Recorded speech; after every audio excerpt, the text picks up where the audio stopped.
Hey everyone, Goji Fan Predator 2003 here, and here with another review. Now, before we get into it, I know, this is right after 2024, the 70th anniversary year of Godzilla, and this may be a bit very late actually, considering the month for the anniversary has already passed. But well, let's just say things were going on, and yeah, now seems like a time to get to it. So here we go. Here is 1954 Godzilla. Let's get right into the history, shall we?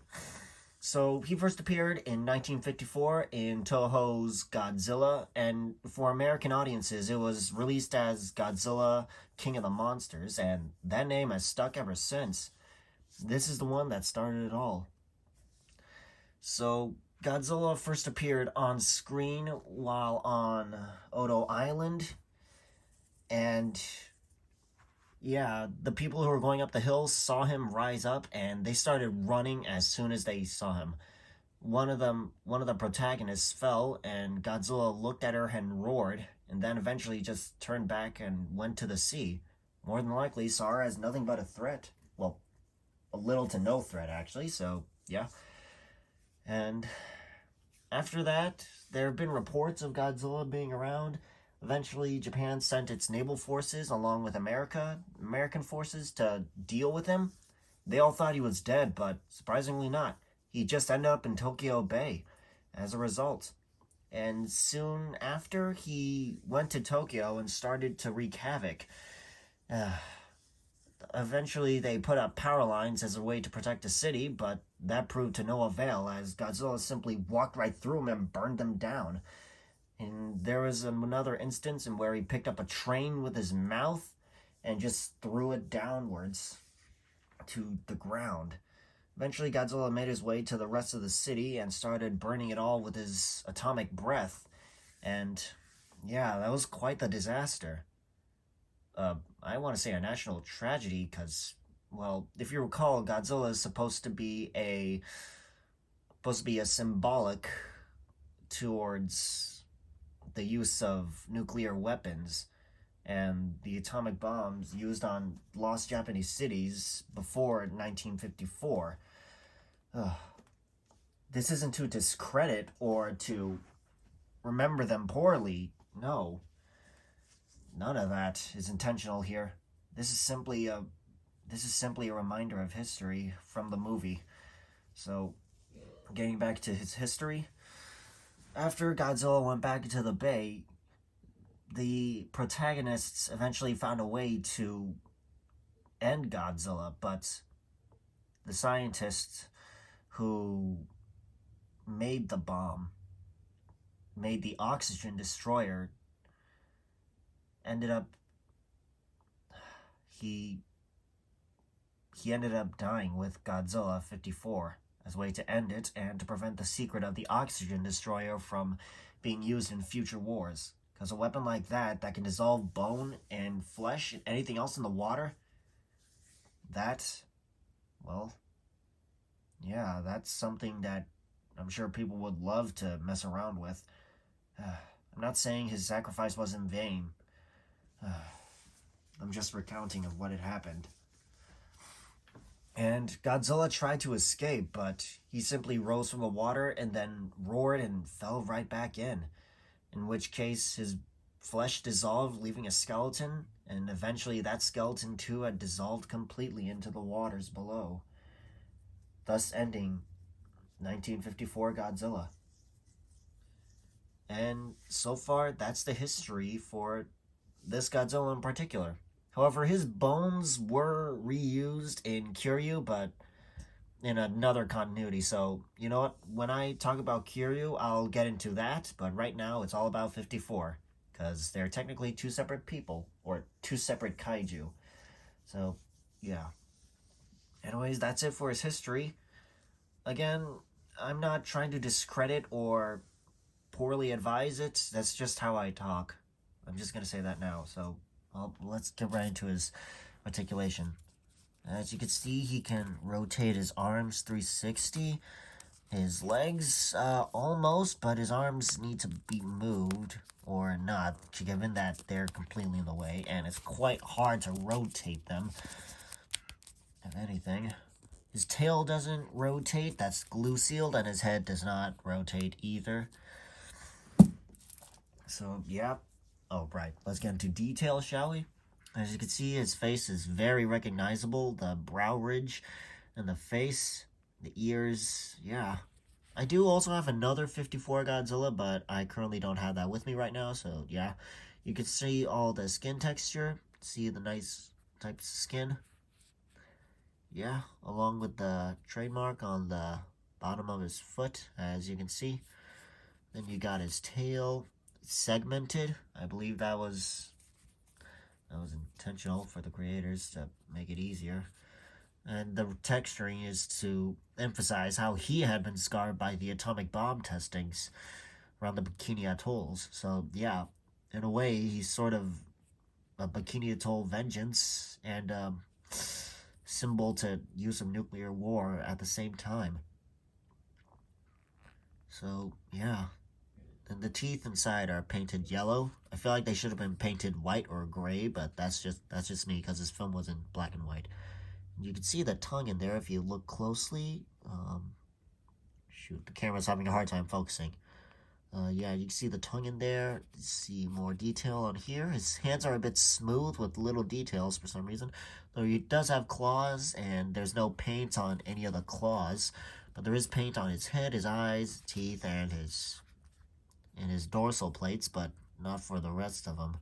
As you can see, that seems a typical fashion. So, let's get right into comparisons.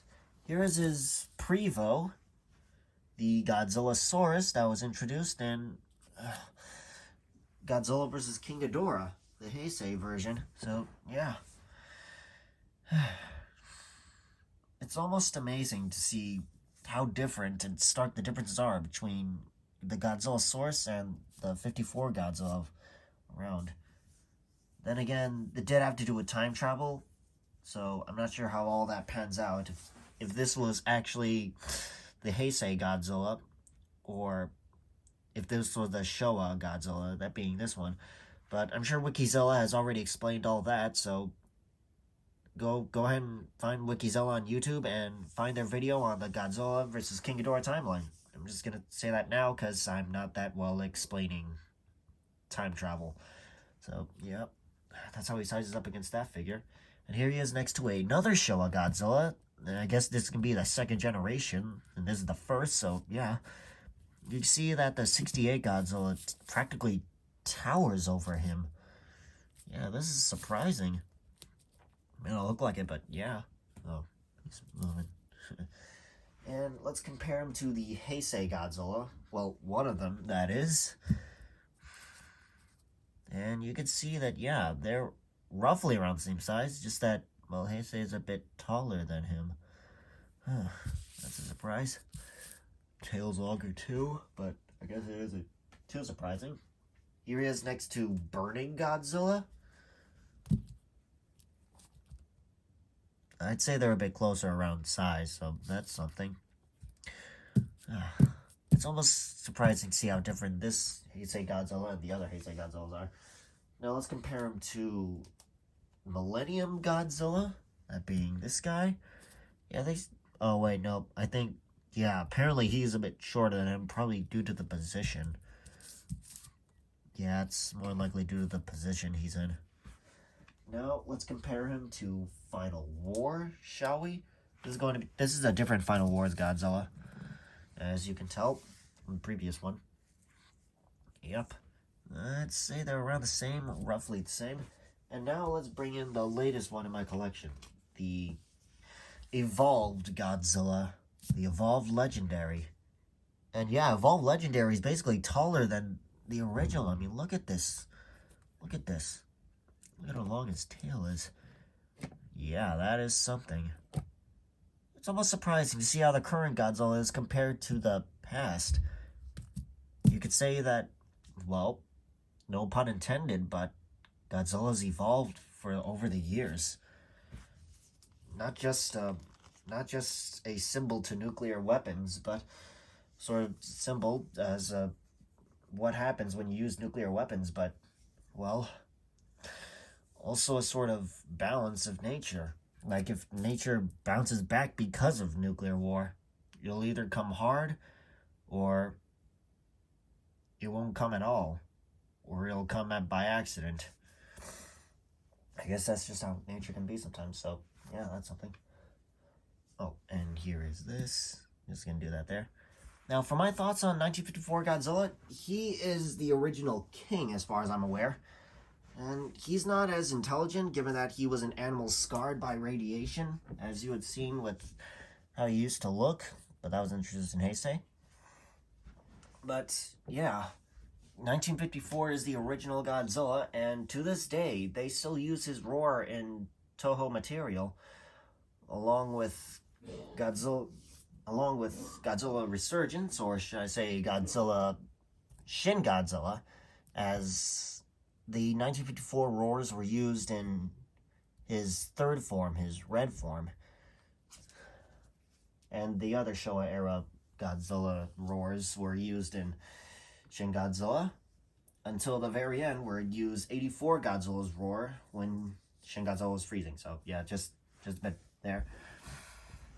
Now, this video, I know it took a long time for me to get to doing this review, but, well, let's just say things have been a bit rough. I'm just gonna say that now. So yeah, eventually I just decided to rip off that band-aid and, well, bring out the review for the sake of it, even though it's right after the anniversary year. But, well, here we are.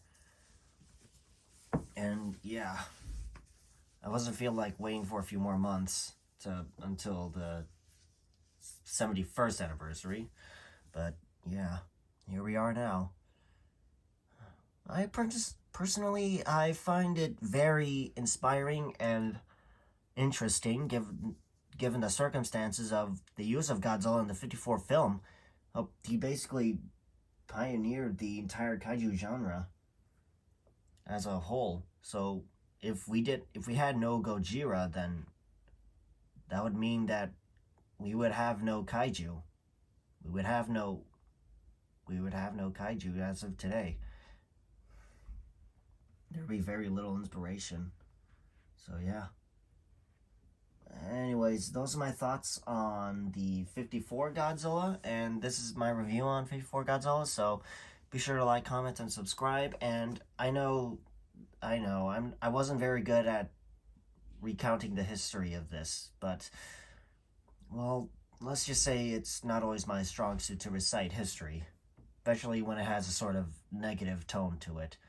So, yeah, that's just me. I'm going to put that out there now, and as a little challenge, be sure to sound out in comments on what and who everything in the background is. So, yeah, until next time, stay safe, and I'll catch you guys later. And be sure to pay your respects to those who were lost during those days, because if you don't, who knows? Maybe a Godzilla will come true. Nature surprises us, and makes sense for it to fight back. We got bad storms, we got bad weather. Yeah. Pay your respects, or, well, else you won't be remembered. Till next time.